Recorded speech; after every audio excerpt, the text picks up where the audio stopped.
Nagsisimula ang kwento sa isang lalaking nagngangalang Walter na tumatakas. Sa gitna ng isang mataong pamilihan, nagmamadali siyang tumatakbo habang hinahabol ng isang grupo ng mga tao. Sa gitna ng kaguluhan, nagawa ni Walter na ipasok ang isang maliit na pakete sa isang mailbox. Sa maikling sandali, tila nakahinga siya ng maluwag, ngunit hindi nagtagal ang pakiramdam ng kaligtasan. Habang tumatapak siya sa gilid ng kalsada, biglang bumangga sa kanya ang isang rumaragasang van. Agad na namatay si Walter. Kinabukasan, ipinakilala sa atin si James, ang panganay na anak ni Walter. Nasa isang paaralan ng pagsasanay militar siya, kung saan isinasailalim niya ang mga bagong recruit sa isang matinding ehersisyo na pumipilit sa kanila na pigilan ang hininga sa ilalim ng tubig. Mabilis na nabigo ang mga trainees at sumuko, na labis na ikinadismaya ni James dahil sa kanilang kahinaan. Hindi nagtagal, isang estudyante ang naghatid ng nakagigimbal na balita, patay na ang ama ni James. Kalaunan, nakita ni James ang bangkay ni Walter, ngunit halos walang bakas ng emosyon sa kanyang mukha. Noon pa man ay malayo na ang loob niya sa kanyang ama. Dalawa ang naging asawa ni Walter, at ang kanyang pagkamatay ay opisyal na iniulat bilang isang hit and run na aksidente. Pag-uwi ni James, ikinwento niya sa kanyang asawa na si Leila ang nangyari. Sa kalmado at walang emosyon na ekspresyon, iminungkahi ni Leila na ipaalam ni James ang balita sa kanyang kapatid na si Johnny. Tumanggi si James. Ipinaliwanag niya na matagal nang naputol ang kanilang ugnayan sa kanilang ama at isang dekada na niyang hindi nakakausap si Johnny. Sa isip niya, wala rin naman itong pakialam. Gayunpaman, iginiit ni Leila na siya na mismo ang tatawag kay Johnny. Sa Oklahoma City, nakilala natin si Johnny, na nagtatrabaho bilang isang pulis. Pagdating niya sa bahay, hinarap siya ng kanyang nobya na si Denny, nagalit dahil hindi kailanman naging bukas si Johnny sa kanyang damdamin at bihira siyang makipag-usap ng maayos. Nangako si Johnny na magbabago, ngunit inamin ni Denny ang tunay na dahilan ng kanyang sama ng loob, nais na niyang tapusin ang kanilang relasyon. Mas lalo pang naging masama ang sitwasyon dahil kaarawan ni Denny, at tuluyang nakalimot si Johnny. Galit na umalis si Denny, iniwan si Johnny na wasak at emosyonal na pagod. Nang gabing iyon, mag-isang umiinom si Johnny sa kanyang silid nang tawagan siya ni Leila. Ipinakilala niya ang sarili bilang asawa ni James at sinabi ang balita, patay na ang kanilang ama. Hindi man lang alam ni Johnny na buhay pa ang kanyang ama, at halos wala itong epekto sa kanya. Inanyayahan siya ni Leila na dumalo sa libing kinabukasan, ngunit tumanggi si Johnny. Hindi nagtagal, dalawang misteryosong lalaki ang pumasok sa kanyang apartment. Hiningi ni Johnny ang kanilang pagkakakilanlan at ang dahilan ng kanilang pagpunta. Ipinaliwanag ng mga ito na hinahanap nila ang isang pakete na ipinadala ni Walter kay Johnny, at gusto nila itong makuha. Iginiit ni Johnny na wala siyang natanggap. Kalaunan, ibinunyag ng mga lalaki na sila ay mga miyembro ng Yakuza. Kahit noon, hindi natinag si Johnny. Lumaban siya at malupit na pinabagsak ang dalawa.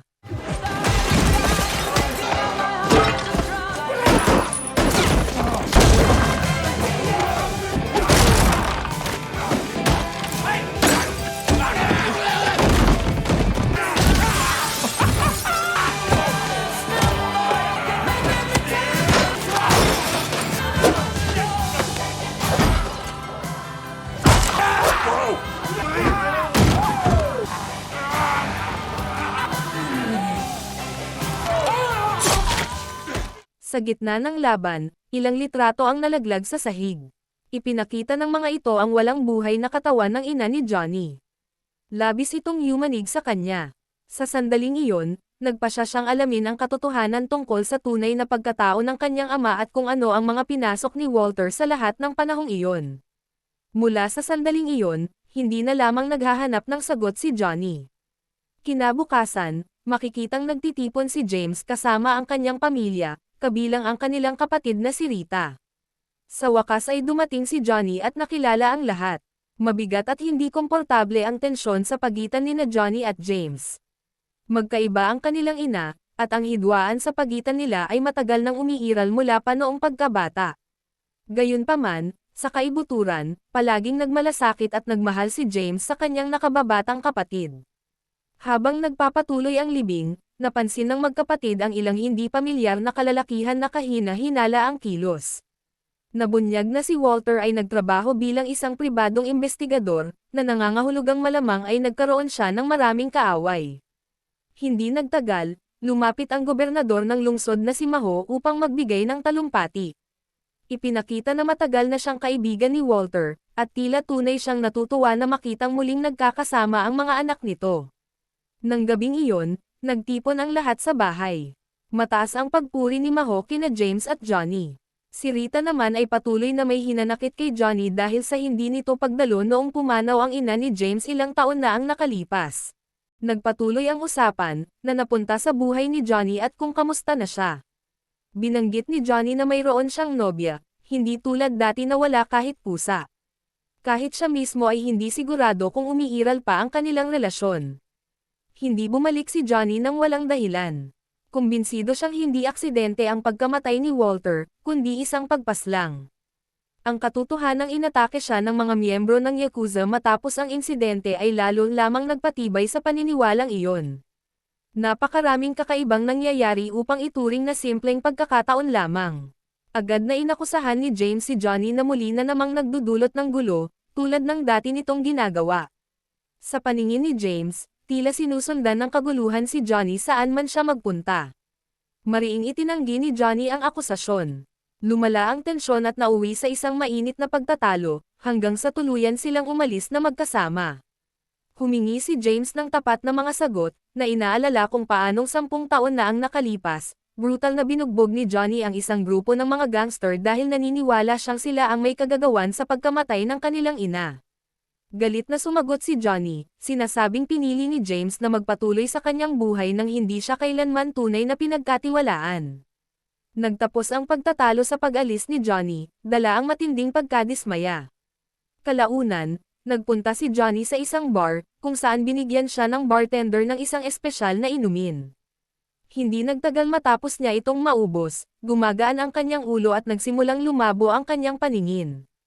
Nang hindi niya alam, dinala siya upang makipagkita kay Mr. K, isang makapangyarihang boss ng Japanese Mafia sa Hawaii. Galit na galit si Mr. K nang makita muli si Johnny. Ipinaalala niya na 10 taon na ang nakalipas, binugbog ni Johnny ang kanyang mga tauhan matapos maling isipin na may kinalaman sila sa pagkamatay ng kanyang ina. Iginiit ni Mr. K na hindi niya pinatay ang ina ni Johnny at wala siyang balak buksan muli ang mga lumang alitan. Binigyan niya si Johnny ng 7 araw upang umalis sa isla. Kung mananatili si Johnny, papatayin siya sa isang malupit na paraan. Tumanggi si Johnny na umatras. Bilang babala, hiniwa ni Mr. K ang mukha ni Johnny. Sa huli, wala nang nagawa si Johnny kundi ang sumuko. Kinabukasan, sinimulan ni James na halughugin ang mga gamit ng kanyang ama. Kabilang sa mga ito, nakakita siya ng isang susi ng opisina at isang listahan na may kakaibang code. Samantala, nasa opisina na ni Walter si Johnny at sinusuri ang buong lugar. Bagamat wala pa siyang natatagpuan na tunay na mahalagang bagay, bigla niyang nahuli ang isang taong nagtatangkang pumasok.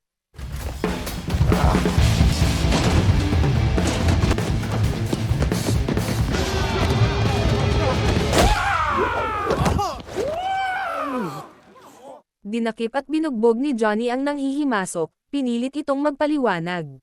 Ipinakilala ng binata ang sarili bilang si Pika, isang hacker na dating nagtrabaho para kay Walter at tumulong sa iba't ibang pribadong investigasyon nito. Nang tanungin kung may malalaking kaaway si Walter, sinabi ni Pika na halos kalahati ng lungsod ay galit sa kanya.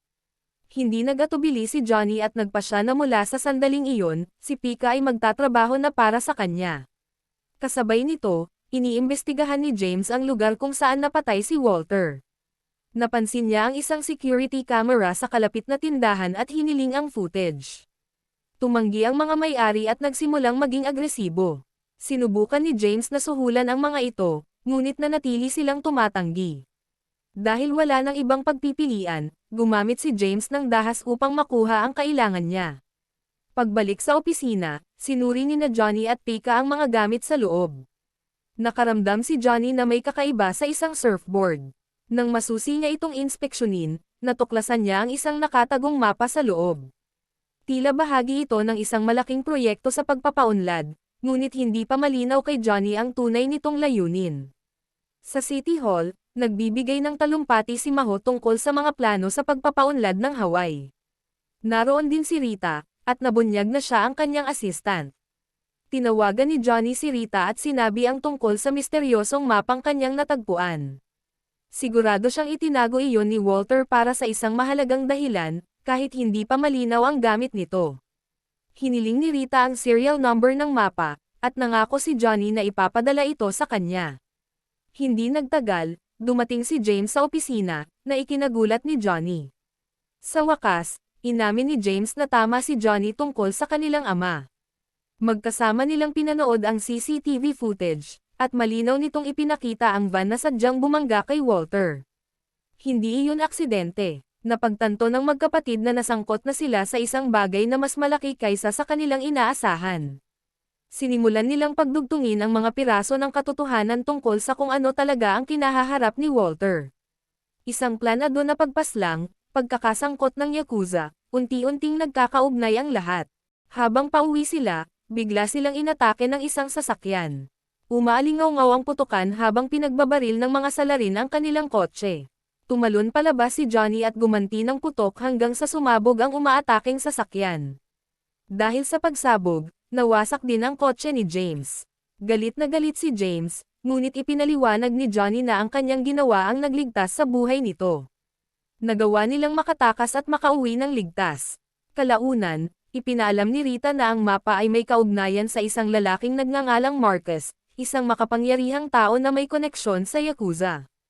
Nagmamay-ari si Marcus ng ilang mamahaling restaurant sa Hawaii at may balak magtayo ng isa pa sa parehong lupain.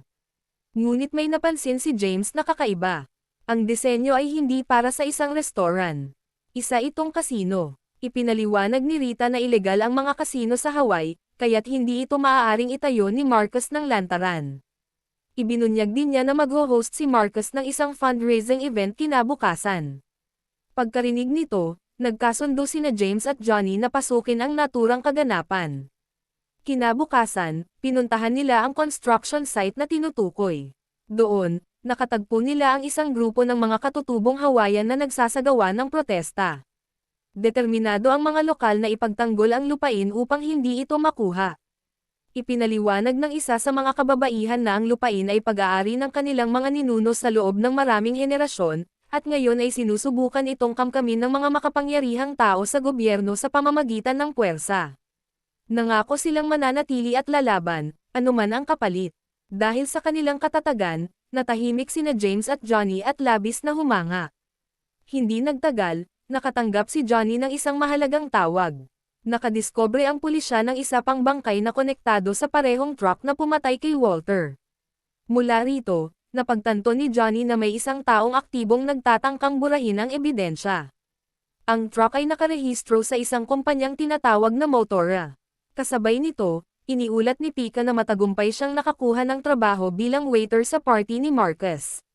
Ito na ang perpektong pagkakataon upang makapasok sila. Nang gabing iyon, nagsimula ang kaganapan. Nagkunwaring mga server sina James at Johnny. Habang nagtatrabaho, napansin ni Johnny ang isang babae na nakakuha ng kanyang pansin at sinundan siya. Ang pangalan niya ay Valentina.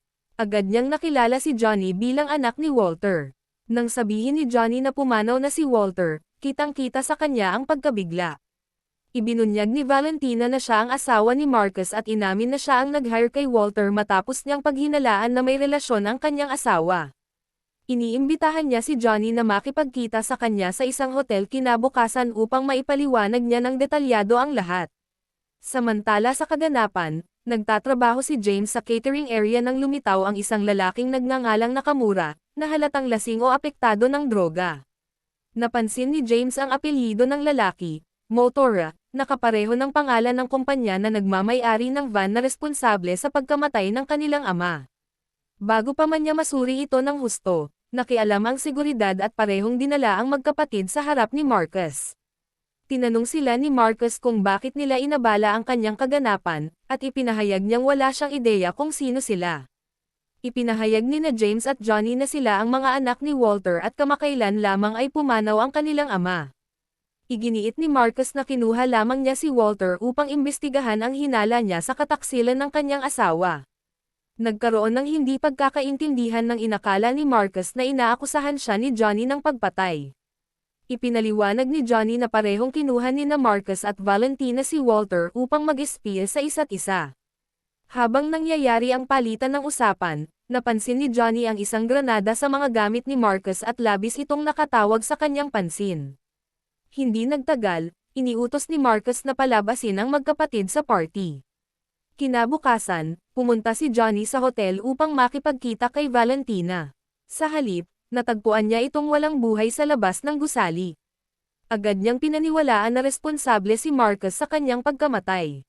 Dala ng galit, hinanap ni Johnny ang mga tauhan ni Marcus at isa-isang ginulo. Halos maabot na niya si Marcus bago siya mapigilan ng iba.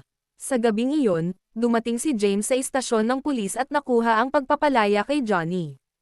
Galit siya sa walang ingat na kilos ni Johnny at binalaan siya na ang ganitong mga aksyon ay lalong hahadlang sa muling pagkikita niya sa kanyang ina. Biglang nagwala si Johnny at inatake si James, at nauwi ang magkapatid sa isang marahas na away.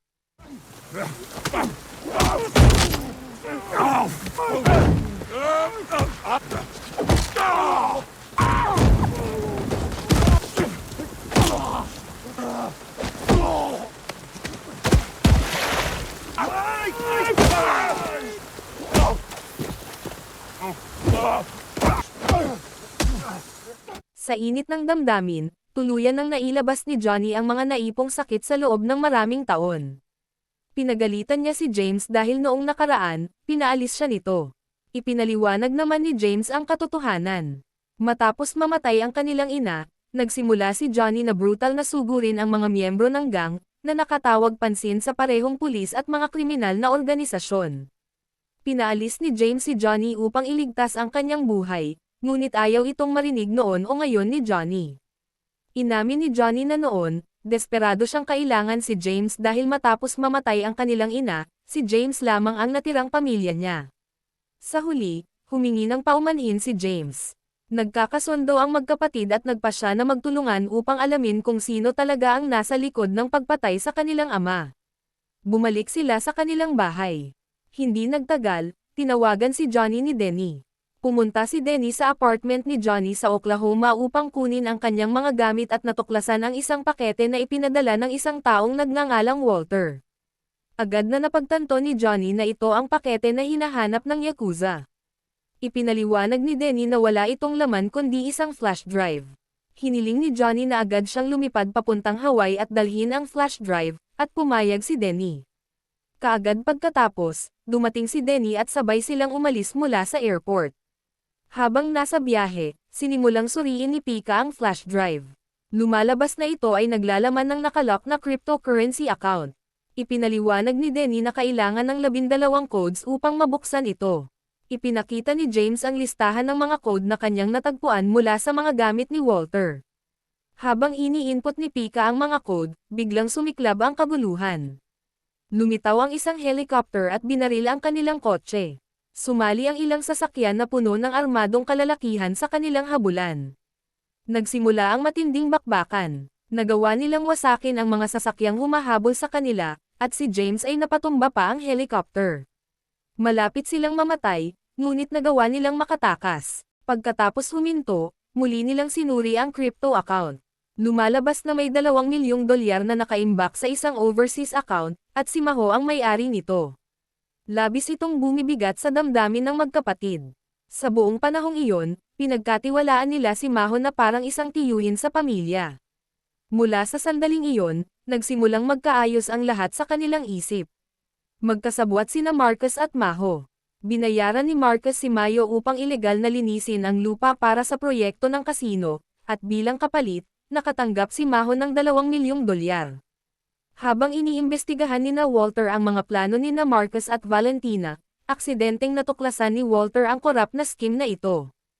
Ang natuklasan na iyon ang nagtakda sa kanyang kapalaran, at siya ay pinaslang, malamang sa tulong ni Nakamura. Kasabay nito, ipinakita ni Rita kay Maho ang mapa, patunay sa plano ni Marcus na agawin ang lupain sa Hawaii sa tulong ng mga tao sa loob ng gobyerno. Kinuha ni Maho ang mapa at nangako na pabagsakin si Marcus. Sa katotohanan, kabaligtaran ang ginawa niya at sinikap na pagtakpan ang lahat. Pagbalik ni na James at Johnny sa bahay, natagpuan nila ang mga bata na natatakot. Nandoon na ang mga tulisan at kinidnap si Layla. Hindi nagtagal, nakatanggap si Johnny ng tawag mula kay Marcus. Pinayagan niya silang makita sina Layla at Rita, parehong nakatali sa basement. Nanganganib si Marcus na patayin sila kung hindi ibibigay ang crypto flash drive. Umabot sa sukdulan ang galit ng magkapatid. Dinala ni James si Johnny sa kanyang imbakan ng armas, at naghanda silang umatake. Walang pag-aalinlangan, sinalakay nila ang compound ni Marcus, tahimik na pinapatay ang mga gwardya isa-isa sa dilim. Walang makapipigil sa kanila.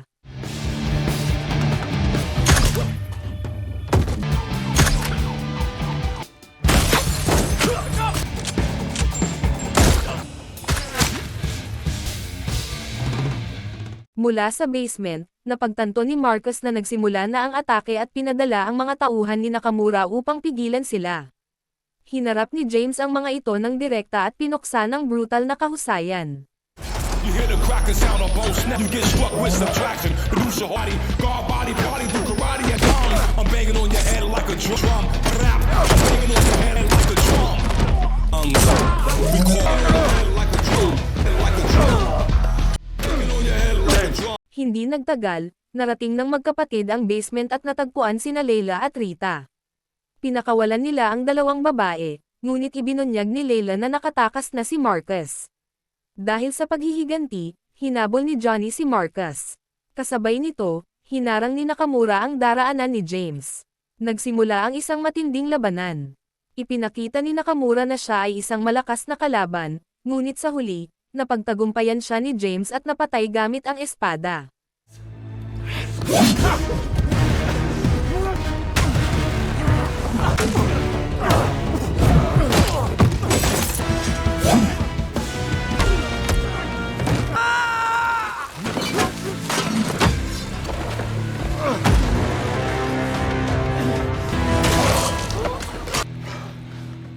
Sa wakas, nahabol ni Johnny si Marcus sa kanyang daanan ng pagtakas. Hindi ordinaryong kalaban si Marcus. Sanay sa laban ng Yakuza, pinahirapan niya si Johnny at muntik na itong mapatay.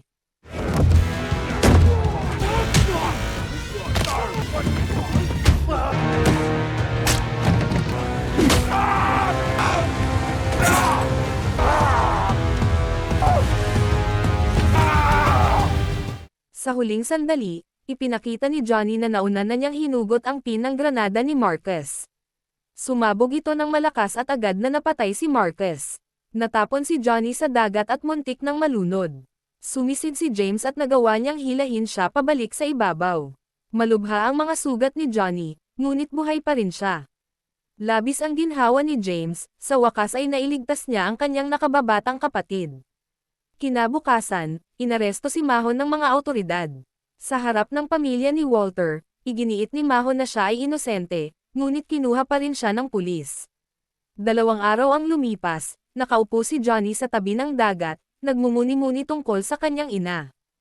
Ang galit niya ay laging nakaugat sa pagkawala nito, at ito rin ang dahilan kung bakit siya umalis noon. Ngayon, nakararamdam siya ng kapayapaan, sa wakas ay nakabalik sa kanyang pamilya. Lumapit si Mr. K, nagulat na pinili ni Johnny na manatili. Malinaw na sinabi ni Johnny na hindi siya aalis at nais niyang mamuhay kasama ang kanyang pamilya. Ipinaliwanag ni Mr. K na sa pagkamatay ni Marcus, pinatigil ni Johnny ang terorismo na nagpahirap sa lugar, isang bagay na sa huli ay nakinabang ang mga tao sa Hawaii. Dahil dito, pinayagan siya ni Mr. K na mabuhay. Bago umalis, iniabot ni Mr. K kay Johnny ang isang piraso ng papel na may nakasulat na pangalan ng taong responsable sa pagkamatay ng kanyang ina at sinabi na ngayon ay nasa kanya na ang pagpili. Ipinakita ni Johnny ang pangalan kay James. Inamin ni James na dapat ay sinuportahan niya si Johnny noon, ngunit nabigo siyang gawin iyon. Sa pagkakataong ito, hindi na niya haharangin si Johnny. Naniniwala rin si James na ipinadala ni Walter ang flash drive hindi lamang upang ibunyag ang krimen, kundi upang ibalik si Johnny sa kanyang pamilya. At sa huli, nagtagumpay ang planong iyon. Sinabi ni Johnny na sapat na ang $2 million para sa kanila upang mamuhay ng payapa. Sunod niyang sinunog ang papel na may pangalan ng pumatay sa kanyang ina, pinipiling kalimutan ang kanyang paghihiganti. Sa huli, magkasamang nagpatuloy ang magkapatid, payapa sa kanilang nakaraan, at sa wakas ay namuhay bilang isang pamilya.